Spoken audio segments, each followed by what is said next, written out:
किसी के दिल दिमाग में नहीं है, कोई सपने में भी नहीं सोचा होगा। शहीदों की टोली, बलिदानियों की टोली, भक्तों की टोली अब वो मैदान में उतरने जा रहे हैं। आइए 2024 का साल बहुत बड़ा परिवर्तनकारी है और महान शक्तियों का शक्ति का लीला लोगों को देखने को मिलेगा। वो कहेंगे नहीं, करेंगे। कहते हो, करते नहीं। मुंह के बड़े लबार, अब ये मुंह काला होगा साईं के दरबार। जो कहते हैं कि हम ये कर देंगे, हम वो कर देंगे, हम ये करेंगे, हम वो करेंगे, वो टाइम गया। अब वो कहने सुनने वाला से कुछ नहीं होगा।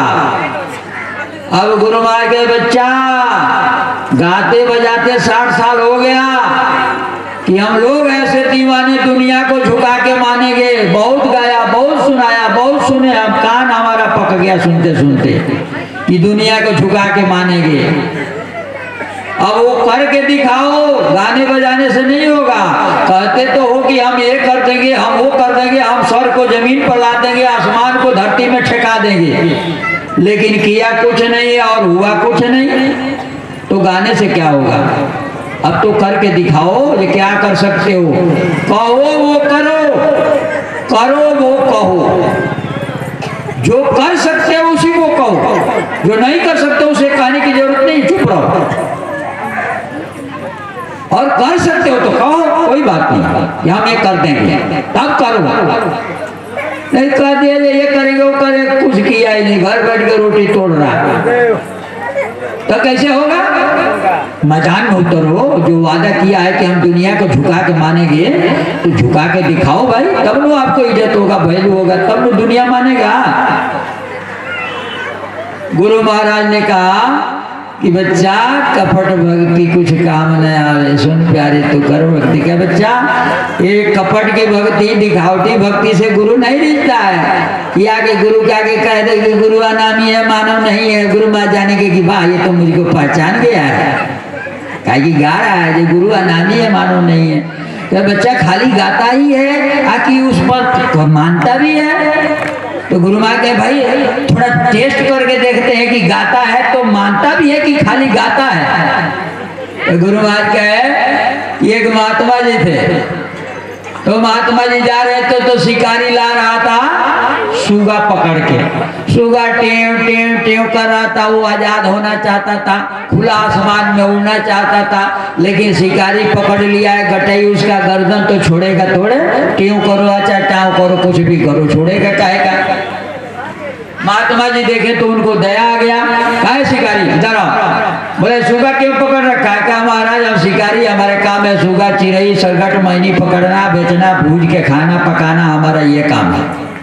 गरीब आदमी है, न जमीन है, न मकान, खेती, न दुकान, चिड़ियों को फंसाते हैं बाजार में बेचते हैं, उसी से नून तेल घर का गुजारा चलता है। कहीं इसको क्या करेगा, पहले जाके बेचेगा बाजार में, नहीं कोई खरीदेगा तो इसको भूज के पका के बच्चे खा जाएंगे। क्या रुपये लेगा तो 5 रुपया।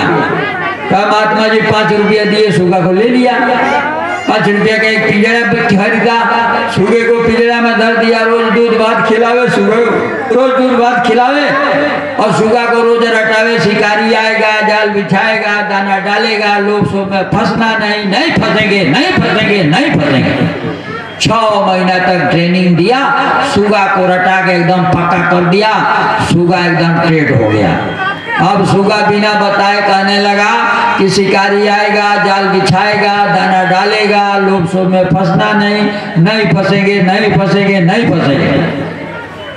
महात्मा जी कहे वाह, अब तो सूगा पूरा पक्का ट्रेड हो गया है, अब ये शिकारी के जाल में नहीं फंसेगा, अब इसको आजाद कर देना चाहिए। महात्मा जी ने पिंजरे का दरवाजा खोला, सूगा फूल से उड़ गया आसमान में। बहुत विशाल बाग बगीचा था आम का, उसमें हजारों सूगा पहले से थे। वो सब सूगा के झुंड के बीच में जाके गाछ पर बैठ के और वो ये जपने लगा कि शिकारी आएगा, जाल बिछाएगा, दाना डालेगा, लोग सो में फंसना नहीं, नहीं फंसेंगे, नहीं फंसेंगे, नहीं फंसेंगे। सारे सुगा कहेगी अरे बाप रे बाप, ये कौन सा विद्या पढ़ रहा है भाई, हम लोग भी इसको सीख लेते हैं, ये तो बड़ा चतुर ज्ञानी मालूम हो रहा है। तो सब सुगा उसी के साथ रटने लगे, जैसे जैसे वो रटता था सारे सुगा रटने लगे। 10-20 दिन लगा तो सब सुगा रट के कंठ से याद कर लिया। अब एक स्वर में सब कहने लगे कि शिकारी आएगा, जाल बिछाएगा, दाना डालेगा, लोग सब में फंसना नहीं, नहीं फंसेंगे, नहीं फंसेंगे, नहीं फंसेंगे। और ये शोर मचा, बाग में हलचल मचा है, बगीचा में। शिकारी जाल लेके आए, कहा बाप रे बाप, किसी ने हमारे पेट पर लात मार दिया। अब ये तो सारे सुगा सावधान हो गए, अब ये तो जाल में फंसेंगे ही नहीं, अब हमारा रोजी रोटी कैसे चलेगा, अब तो हमारा बच्चे भूखों मरेंगे। कहा चलो मरता क्या नहीं करता, हमारा जो कर्म पेशा अपना तो काम करेंगे। अब वो शिकारी जाल फेंक दिया और दाना भी डाल दिया, एक तरफ लेके रस्सी डोरी बैठ गया कि देखे सुगा फंसते कि नहीं। जैसे ही जाल फैलाया और दाना डाला, सारे सुगा आके फंस गए, सब सुगा आके फंस गए, दाना चुनने लगे और गा रहे शिकारी आएगा, जाल बिछाएगा, दाना डालेगा, लोग सब में फंसना नहीं, नहीं फंसेंगे, नहीं फंसेंगे, नहीं फंसेंगे। रसरी खींचा, सब जाल में आ गए सुगा, सब जाल में फंस गए। और जाल में फंसने के बाद भी कह रहे शिकारी आएगा, जाल बिछाएगा, दाना डालेगा, लोग सब में फंसना नहीं, नहीं फंसेंगे, नहीं फंसेंगे, नहीं फंसेंगे। फंसे हुए कह रहे नहीं फंसेंगे। उसके बाद मूड़ी मोटरी पे लादा पीठी पर सब सैकड़ों सुगा को और लाद के ले जा रहा है, जाल में बंद है, जा रहे हैं। थोड़ी देर सबके गर्दन पर चाकू चलेगा, सब खत्म, लेकिन अभी भी जप रहे हैं कि शिकारी आएगा, जाल बिछाएगा, दाना डालेगा, लोग सब में फंसना नहीं, नहीं फंसेंगे, नहीं फंसेंगे। इधर से जा रहे, बड़ा शोर मचा, उधर से महात्मा जी आ रहे हैं, कहे भाई हमारा तो मेहनत 6 महीना जो रात दिन उसको सुगा को सिखाया वो काम कर दिया है, क्योंकि सुगा भी बच गया है और अपने साथ हजारों सैकड़ों सुगाओं को और को भी बचा लिया। लेकिन जैसे जैसे पास में आते आवाज तेज होते जाता है, पास में आए देखे कहे यार ये तो सब फंसे हुए, ये तो सब रटूमल है, रट लिया लेकिन छुटकारा पाने का उपाय नहीं किया। महात्मा जी कहे कि अरे न जानो, ये जो मैं पाठ तुम्हें पढ़ाया था बचने के लिए पढ़ाया था कि फंसने के लिए पढ़ाया था? तो तुम तो काल के जाल में फंस गए। आप मुंह से तो रट रहे हो कि शिकारी आएगा, जाल बिछाएगा, तो ये हम बचने के लिए सिखाए थे कि फंसने के लिए सिखाए थे? वही हुआ। गुरु महाराज कहे बच्चा, कपट के भक्ति से गुरु नहीं रिझते हैं, कच्ची कर पर सच्ची कर, थोड़ा ही कर लेकिन सच्ची कर। साच बराबर तप नहीं, झूठ बराबर पाप, जाके हृदय साच है ताके हृदय आप। तो चाहता है कि भाई वो साच है, साच को ही मिलाएगा, झूठा को कपटी को अपने में मिला सकता है? कभी नहीं मिलाएगा, क्योंकि वो साच चाहिए, उसको साच का प्रिय है और झूठ उसको प्रिय नहीं है। एक समय की बात है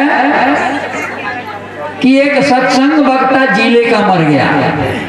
जैसे गुरु महाराज ने कहा था कि हर जिले में आश्रम बनाओ और हर जिले में महीने का 15 दिन पर सत्संग करो, वहाँ के नए प्रेमी क्षेत्र के जिज्ञासु आएंगे, उनको सत्संग मिलेगा तब उनका ज्ञान होगा।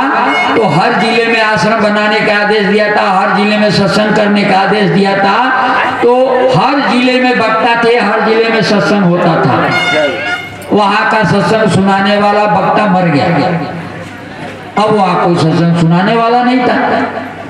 तो अब लोगों को हुआ कि भाई अब हम लोग सत्संग नहीं मिलता है, तो गए गुरु महाराज के पास। और गुरु महाराज से जैसे हम लोग मथुरा जाते थे भंडारी गुरु महाराज के पास साल में 2 बार 3 बार, वैसे ही साल में 2 बार 3 बार वो अपने गुरु के पास जाते थे।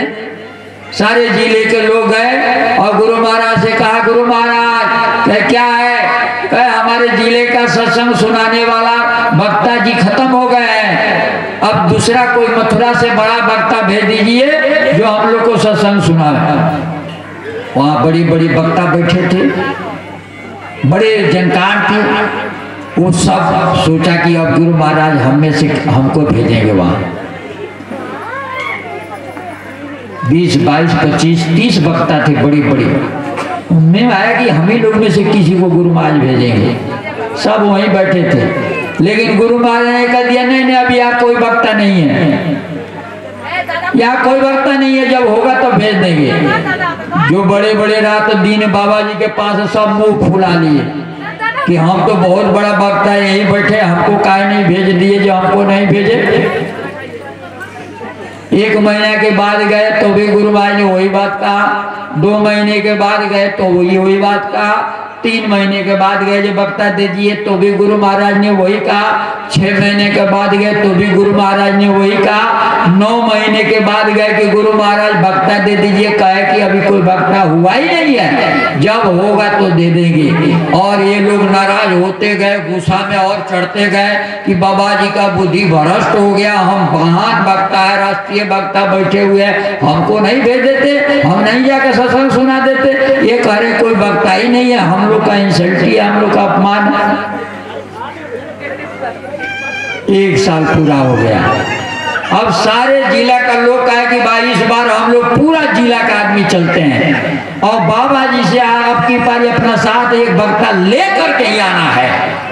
सब जिला के प्रेमी गए, उनका मीटिंग हुआ कि भाई सुबह चला जाएगा, सारे जिला के आदमी चल के बाबा जी को कुटिया को घेर लेंगे और बाबा जी से कहेंगे बाबा जी 1 साल हो गया, वक्ता के बिना हम लोग सत्संग नहीं मिल रहा है, किसी न किसी वक्ता को आप भेजिए। रात का मीटिंग हुआ, सुबह जाना है उनके पास। तब तक गुरु महाराज बड़ा सुंदर एक घोड़ा रखे थे और घोड़े पर बैठ के कहीं जाते थे सत्संग सुनाने। घोड़ा बगल में बंधा हुआ था, हाँ गुरु महाराज का आसन पास में ही लगा था, तखत पर आसन लगा था, गुरु महाराज अपना सो रहे थे, बगल में घोड़ा भी था। आधा रात को एक चोर आया चोरी करने, देखा कि घोड़ा तो बड़ा बढ़िया है, कहा कुछ नहीं चुराने का है तो ये घोड़े में चुरा लेते हैं, क्योंकि बड़ा सुंदर घोड़ा है और घोड़ा को चुरा लेके ले जाएंगे तो खूब मोट पैसा मिलेगा, महंगा में बिक जाएगा घोड़ा। कहा कि बाबा जी तो सोए, इनको खबर ही नहीं है, घोड़ा को रस्सी खोलना है, लेके चला जाना है, इसमें कौन सा मेहनत का काम है। तो वो घोड़ा का पीछे का रस्सी खोला, दोनों पैर का पीछे रस्सी बांधा था, खोल दिया।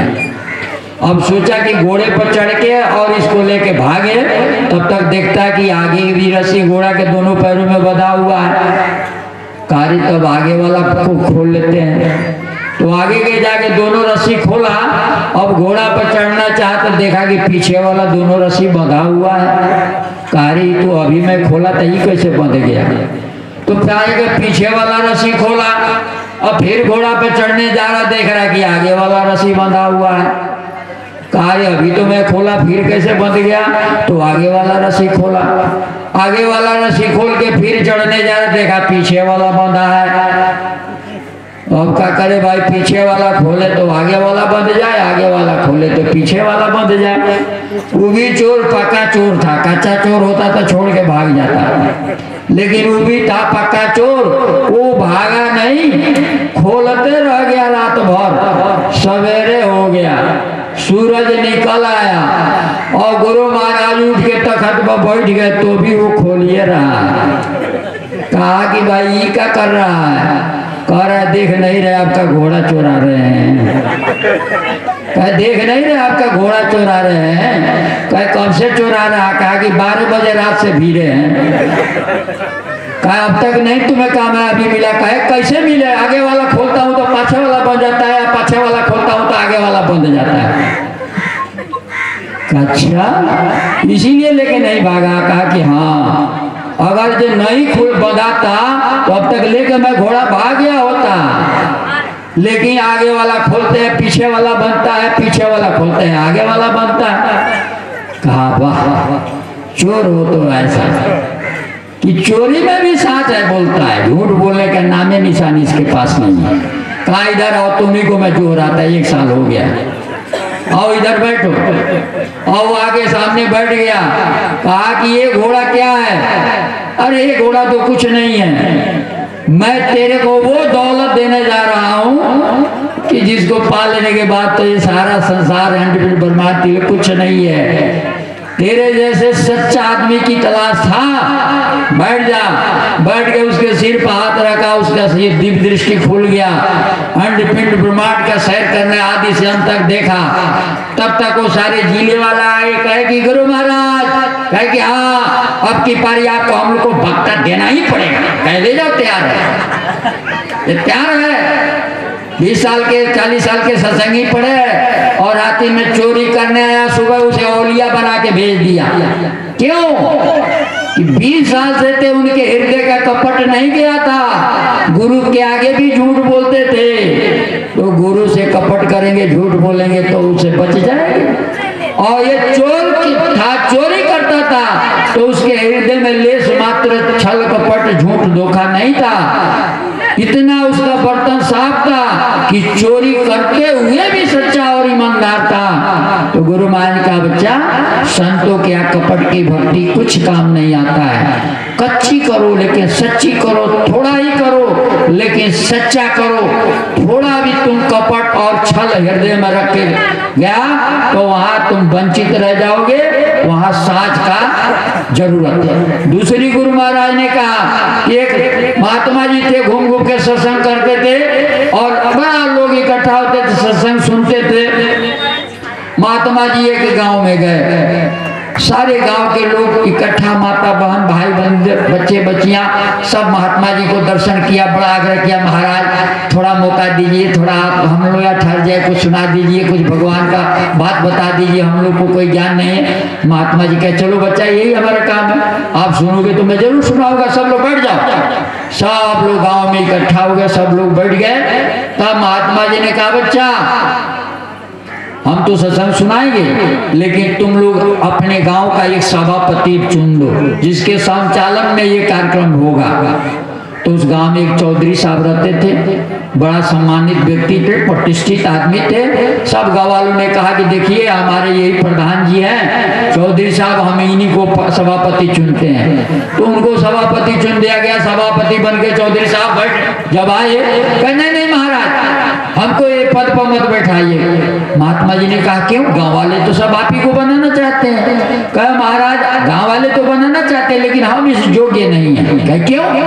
कहा महाराज हमारा तो एक ही लड़का है और लड़का मांसाहारी है, शराबी है, जुआरी है, मांस भी खाता है, दारू भी पीता है, जुआ भी खेलता है। जिसका औलाद ऐसा पापी और कुकर्मी हो वो स्वाभाविक ही सभापति बन के बैठ सकता है। बोले नहीं नहीं कोई बात नहीं, बच्चा है, कुसंग में पढ़ के उसका आदत खराब हो गया, सत्संग में आएगा ठीक हो जाएगा। बच्चों से तो गलती होता है, कोई बात नहीं है। आज उसने कुसंग में पढ़ के गलती हो गया और सत्संग में जाएगा तो बुराई छोड़ के सुधर जाएगा, अच्छा हो जाएगा। आप बैठिए सभापति बन के। तो महात्मा जी के कहने से बन गए, बैठ गए। तो महात्मा जी ने कहा कि एक काम करो, रोज सत्संग होगा 5 दिन तक यहाँ, अपना लड़का को सत्संग में भेजिएगा, कल वो आएगा तो वो सुधर जाएगा। बोले अरे सत्संग के नाम सुनते वो तो आप 3 कोस दूर चला जाएगा, क्योंकि वो सत्संग में आएगा नहीं, सत्संग से घृणा है, नफरत है, क्या वो जरूर आएगा। कहना महाराज पक्का हम गारंटी के साथ कहते वो नहीं आएगा। महात्मा जी ने कहा एकदम आएगा, अवश्य आएगा, हमारा संदेशा उसके पास पहुंचा दीजिएगा तो वो दौड़ के आएगा। कहे तो बताइए क्या संदेशा है? कहे धीरे से जब जाइएगा तो उसको बुला के कहिएगा कि महात्मा जी तुमको पारसमणि देने को बुलाए हैं, पारसमणि देने को बुलाए हैं। होगे कि सत्संग में जाओ तो वो नहीं जाएगा, लेकिन जब कहेंगे महात्मा जी पारसमणि देने को बोला है तो दौड़ के आएगा, कहेगी हाँ ठीक है ये तो बात है। सत्संग समाप्त हो गया, चौधरी साहब घर गए। दूसरे दिन लड़के को बुलाया, कहा कि बेटा महात्मा जी गांव में आए, सत्संग हो रहा है, जाओ। बोला हमें फुर्सत नहीं है सत्संग में जाने होने, गाँव जाके सत्संग में क्या करेंगे? कहे बच्चा तुमको पारसमणि देने को बुला, कहा पारसमणि देने को बुलाया? तो हाँ, कहा तब तो जरूर जाएगा। अब हो गया और वो सत्संग में बैठा, उसको सत्संग अच्छा लगता था, उसको तो पारस मणि लेना था। जब सत्संग समाप्त हो गया तो धीरे धीरे महात्मा जी के पास गया, पैर छुआ, प्रणाम किया। महात्मा जी बोले, हाँ बच्चा बोलो क्या बात है? कहे महाराज आपने हमको बुलाया है, मैं चौधरी साहब का लड़का हूँ और आपने कहा था पारस मणि देने का, तो पारस मणि दीजिए। महात्मा जी ने कहा भाई पारस मणि तो मैं तुम्हें दूंगा, अवश्य दूंगा, लेकिन वो पारस मणि उसी को दिया जाता है जो कभी झूठ नहीं बोलता है। बोलो तुम झूठ बोलोगे? कहा कि ना। तो कहा 1 महीना पहले झूठ मत बोलना, 1 महीना एक भी झूठ तुम्हें नहीं बोलना होगा, और जब तुम एक भी झूठ 1 महीने तक नहीं बोलोगे तब तुम मेरे पास आना, उसी समय मैं तुम्हें पारस मणि दूंगा। सोचा कि भाई ये कौन बड़ी बात है, 1 महीने तक झूठ नहीं बोलूंगा। घर आया, सोचने लगा कि भाई हमें दारू चाहिए और मांस भी चाहिए चिकना, तो बिना पैसा का मिलेगा नहीं, और चोरी करेंगे तभी दारू मिलेगा, तभी मांस मिलेगा। तो बीच बीच में तो मैं चुरा लेता हूँ और चोरी करने के लिए झूठ बोलना पड़ता है। तो ऐसा करते हैं कि आज ज्यादा ऐसा कोई बड़ा मालधनी का घर में चोरी करते हैं कि 2-3 महीना लायक माल मटेरियल मिल जाए, और सब सामान इकट्ठा करके आराम से रहेंगे, ना कहीं जाना पड़ेगा, ना चोरी करना पड़ेगा, ना झूठ बोलना पड़ेगा, और चुपचाप 1 महीना घर रहेंगे और 1 महीने के बाद जाकर के महात्मा जी से पारस मणि ले लेंगे। तो रात ही प्रोग्राम बनाया राजा के घर में जाके खजाना चुराने का। सब लोग सो गया और 12 बजे रात जब हुआ तब एक केले घर से निकला, राजा के महल के तरफ चल दिया। और राजा के राज में बड़ा चोरी हो रहा था, तो राजा और मंत्री भेष बदल करके और गश्ती में निकले थे नगर में। आधी रात को सब सोए हैं और राजा मंत्री उधर से आ रहे हैं, इधर से ये जा रहा है। बीच रास्ते में मुलाकात हो गया। राजा ने मंत्री से कहा कि पूछो ये कौन है, कहाँ जा रहा है? मंत्री ने कहा है तू कौन है, कहाँ जा रहा है? सोचा कि भाई आज से शुरू हुआ है तो आज से मैं झूठ नहीं बोलूंगा, सच बोलना शुरू कर देता हूँ। आज ही से जो होगा देखा जाएगा, मैं झूठ क्यों बोलूंगा। तो अब जो है वो कहा कि मैं चोर हूँ, चोरी करने जा रहा हूँ। अच्छा चोर है, बैठिए बैठिए वहां चल के बैठिए, चलिए बैठिए, बात की जाए। हाँ रख दीजिए, बैठिए। कहा कि मैं चोर हूँ, मैं चोरी करने जा रहा हूँ। कहाँ चोरी करने जा रहा है? राजा के खजाने में। मंत्री गया राजा साहब के पास, कहा राजा साहब ये पागल है, पागल। क्या कह रहा है? कह रहा है कि हम चोर हूँ, चोरी करने जा रहा हूँ। हमने पूछा कहाँ चोरी करने? कहा राजा साहब के खजाने में। तो बताइए कहीं चोर इतना बात कहेगा? वो चोर कहेगा? तो ना कहेगा ये क्रेक माइंड है, पागल है, छोड़िए इसको। छोड़ के चले गए। वो चोर सीधे गया राजा के महल में और ढूंढ के खजाना का तिजोरी का ताला तोड़ा और 3 हीरा का पैकेट छोड़ाया, 3 हीरे का पैकेट छोड़ाया और लेकर के वापस आ रहा। जब वापस उधर से आया तो इधर से राजा और मंत्री चले थे। फिर उसी जगह मुलाकात हुआ, उसी जगह भेंट हुआ।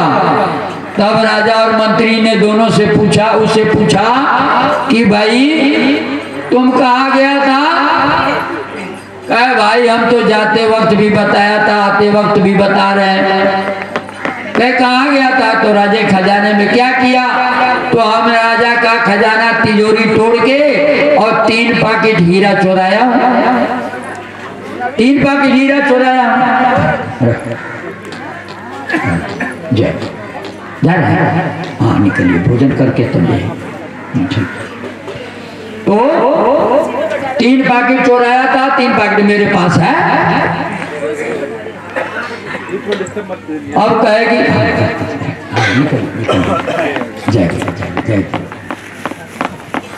आराम से भोजन करके, टाइम है, इत्मीनान से जाएगा भोजन करके और फिर आराम से गाड़ी बढ़ जाए, ले जाकर छोड़ देंगे। देखिए हमारे जायसवाल साहब है, बहुत बड़े भक्त प्रेमी गुरु महाराज के हैं, सिंगरौली के बैठन से आए हैं। इनके यहाँ बराबर जाते रहते हैं। इनके बच्चे भी आए, बच्चे आए, परिवार आए, पूरा परिवार गुरु महाराज के परम भक्त हैं और मालिक पर पूर्ण टूट विश्वास श्रद्धा। और देखिए ये सर्दी का परवाने के पास है, बहुत से लोग आने वाले थे लेकिन बड़ी रुकावट बधाए नहीं आए, चाह करके भी तड़प रहे लोग नहीं आ पाए। लेकिन संदेशा यहाँ का जो है सबके पास तक पहुँच जाएगा और सबको इसका लाभ मिलेगा। जो आए उनको भी, जो नहीं आए उनको भी मिलेगा, क्योंकि ऐसा संदेश है गुरु महाराज का कि जो भी इसको सुनेगा उसको लाभ ही लाभ होगा। जो नहीं आया, लोग कहते हैं ऐसा लड्डू खाया कि जो नहीं खाया सो भी पछताया, जो खाया वो भी पछताया। तो ये ऐसा है भक्त भगवान का लीला खेल। तब जो है वो कहा गया ये पागल नहीं, ये महापागल है, कोई तलाशी नहीं लिया उसको। कहा चोर कहीं इतना साच बोलेगा, ये पागल है, क्रेक माइंडेड। चलो चले आए भाई, वहां गए तो मुनीब बोला महाराज खजाना का ताला टूटा है और 5 पैकेट हीरा चोरी चला गया। राजा सोचा कि भाई वो चोर इतना सत्यवादी था कि वो बताया कि 3 हीरा का पैकेट चुराया है। आइए मुनीब कह रहा है कि 5 हीरा का पैकेट चोरी गया है। तब राजा ऐलान कर दिया कि भाई वो चोर जो 5 पैकेट हीरा ले गया है, ला के वो जमा कर दे तो उसको मुंह में इनाम दिया जाएगा। वो 3 पैकेट लिया के राजा के आगे पटक दिया। कहा ये 3 पैकेट में चोराया था, 3 पैकेट उस समय बताया था और 3 पैकेट हला के रख दिया। राजा ने मुनीब से कहा कि मुनीब 2 पैकेट लिया हो तुम,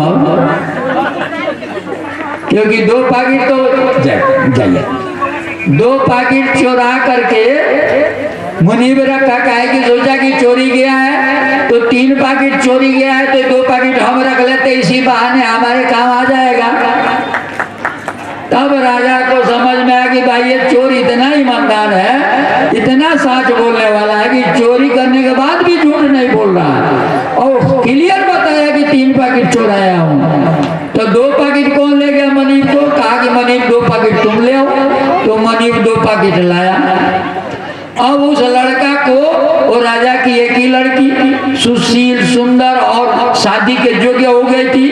अब कहा कि भाई इतना योग्य वर हमें कहाँ लड़का मिलेगा कि साच बोलता है, और साच को जो बोलता है वही सफल होता है, वही विजय होता है और वही महान होता है। चाहे कितना हो शक्तिशाली झूठा हो, वो रसातल को जाता है। जो सत्यवादी होता है सदा सत्य का विजय होता है। संघर्ष करना पड़ता है लेकिन विजय सत्य का ही होता है। तो कहा कि अपने लड़की से शादी कर दिया और सारा राजपाट उसको सौंप दिया और जो मुनीब को फांसी पर लटका दिया। ठीक है, भोजन कर लिया है ना? ठीक है, भोजन कर लिया, ठीक है जाइए। तो अब राजा बन गया। अब वो गया महात्मा जी के पास, राजा बन गया। उसके बाद महात्मा जी के पास गया, कहा महात्मा जी पारसमणि तो दे दीजिए, जो आपने कहा था 1 महीना हो गया और 1 महीना हम जो है झूठ नहीं बोले, पारसमणि दे दीजिए। करे नदान, तू झूठ नहीं बोला तो तू चोरी करता था, राजा बन गया। महात्माओं का वचन ही पारसमणि है, जो उसको अमल करेगा। वो बोलते हैं कि सदा सत्य बोलना, सदा सत्य के मार्ग पर चलना। आज जो सदा सत्य बोलेगा, सदा सत्य के मार्ग पर चलेगा, उसका विजय ही विजय है। हारने का तो कोई सवाल ही नहीं है, सफलता ही सफलता है, असफल होने का तो कोई सवाल ही नहीं है। तो तुम चोर से राजा बन गए, महाराजा हो गए। एक साच बोलने से, तुम महात्मा के एक बात मानने से, तो प्रेमियों कहने मतलब ऐसे सैकड़ों प्रमाण है, सैकड़ों उदाहरण है कि महात्मा के बताए मार्ग पर चलने से आपका लोक और परलोक दोनों बन जाएगा, संवर जाएगा। आपका कोई नुकसान नहीं होगा, किसी तरह का आत्मा का भी कल्याण हो जाएगा और शरीर का भी जस और कीर्ति मिलेगा, इसको भी सदगति मिलेगा, दुर्गति नहीं होगा। ये विश्वास आपके हृदय में बैठाना है और महात्माओं के संपर्क में जाना है, उनका दर्शन दीदार करना है, उनके वचन बाणी सुनना है। और देश और दुनिया में अब ये बुराई का अंत होने जा रहा, क्योंकि बुराई अपने चरम सीमा पराकाष्ठा पर पहुंच गया है। अब कोई भी चीज जब अपने अंतिम सीमा पर जाता है तो ढलान की तरफ जाता है और नए समाज का उत्थान होता है। तो अब ये सीमाएं लांघ गया है, अब ये समाप्त होने जा रहा और अच्छे लोग, चरित्रवान लोग, सदाचारी, सत्यवादी और धर्मात्मा लोगों का बोलबाला और महानता आने जा रहा है और भारत विश्व गुरु बनने जा रहा है। भारत में वो महान शक्तियां जन्म ले लिया है और अपने अपने क्षेत्र में आकर के मैदान में खड़ी हो गई है और अपना अपना काम संभाल लिया है। धार्मिक लोग धार्मिक क्षेत्र में काम कर रहे हैं, राजनीतिक लोग राजनीतिक क्षेत्र में काम कर रहे हैं, सामाजिक लोग समाज के क्षेत्र में काम कर रहे हैं, आर्थिक क्षेत्र के लोग आर्थिक में काम कर रहे हैं। सब अपना अपना काम कर रहे हैं। सब जगह से गंदगी को झाड़ू से बहारा जा रहा है, सफाई किया जा रहा है और सारे बुराई को बहारते बहारते एक तरफ निकाल दिया जाएगा और आपके सामने अच्छा समाज का निर्माण होने जा रहा। और धार्मिक, सामाजिक, राजनीतिक और आर्थिक चारों लोग मिल करके इस बुराई को दूर करेंगे और चारों एक दूसरे से आंतरिक उनका मिलन है। बाहर से कोई किसी का आदेश परमिशन लेने की जरूरत नहीं है, अंतर से वो सब चारों शक्तियां, चारों स्तंभ एक दूसरे से जुड़े हुए जय बोले राम लगन बैठ जाइए आप। हाँ, भोजन करें, हम दे देंगे आपको, भेज देंगे, ठीक है। तो बहुत बड़ा लीला होने जा रहा। बस धर्म धर्म की लड़ाई है, सत्य सत्य की लड़ाई है और आप अपने दिमाग में बात बैठा लीजिए कि सत्यमेव जयते, सत्य का ही विजय होगा। और सत्य वाला कितना हो शक्तिशाली हो, कितना हो उसके पास संख्या हो, कितना हो गाड़ी हो, कितना हो पैसा हो, कितना हो दौलत हो, तो उसका विनाश होते देरी नहीं लगेगा। वो सब दिखावटी है, थोड़े दिनों के लिए, चंद दिनों के लिए है। और सत्य पर चलने वाला, चाहे काकी हो, चाहे केला हो, चाहे छोटा हो, चाहे दीनहीन हो, विजय उसी को होगा। तो इसलिए अब खुला मैदान में चुनौती है सत्य और असत्य का, धर्म और अधर्म का। लेकिन आम जनता, जमहूरियत को भी सोचना होगा कि जा सुराज प्रजा दुखारी, सो नृप घोर नरक अधिकारी। जिस राजा के राज में प्रजा दुखी होती है तो वो राजा घोर नरक में जाता है। लेकिन जब राजा धर्मात्मा हो, राजा पुणात्मा हो, राजा सत्यवादी हो और राजा जनता के हित में काम करती हो, तो प्रजा को भी चाहिए कि ऐसे राजा का सपोर्ट और समर्थन करे। प्रजा का भी जिम्मेवारी है कि अच्छे समाज का जो अच्छा काम करता है वो उसका सहयोग करे, जो सबका हित का काम करे, सबका भलाई का काम करे, सबका रक्षा का काम करे। उसके निगाह में कोई जात पात नहीं, कोई अमीर गरीब नहीं, कोई हिंदू मुसलमान नहीं, सबका साथ, सबका विकास, सबका विश्वास। जो सबका विकास चाहता हो, सबका भला चाहता हो, भाई वो राजा है। देश में हिंदू भी है, मुसलमान भी है, सिख भी है, ईसाई भी है, सब भारतीय है। सबको न्याय, सबको रोटी, सबको खाना, सबको कपड़ा।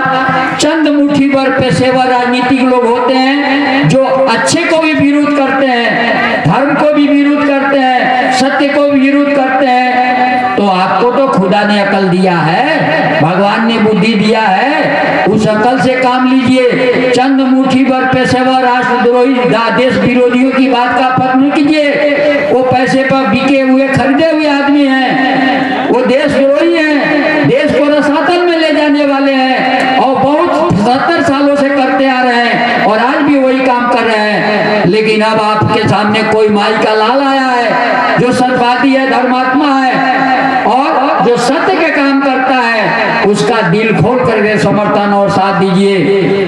और नहीं देंगे तो भी वो शक्ति है जो गुरु महाराज ने कहा। रोहित बाबू जाइए आराम से,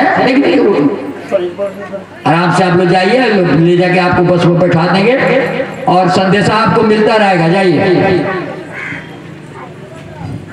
तो प्रेमियों, गुरु महाराज ने कहा बच्चा गोस्वामी जी लिखे रामायण में पढ़ो। 700 साल मंगलों का शासन रहा भारत में। जा रहे बेटा, जाओ जाओ। अच्छा, बड़ा लड़का से बात कहाँ पहचाने। चलो, हम तो सोचे थे कि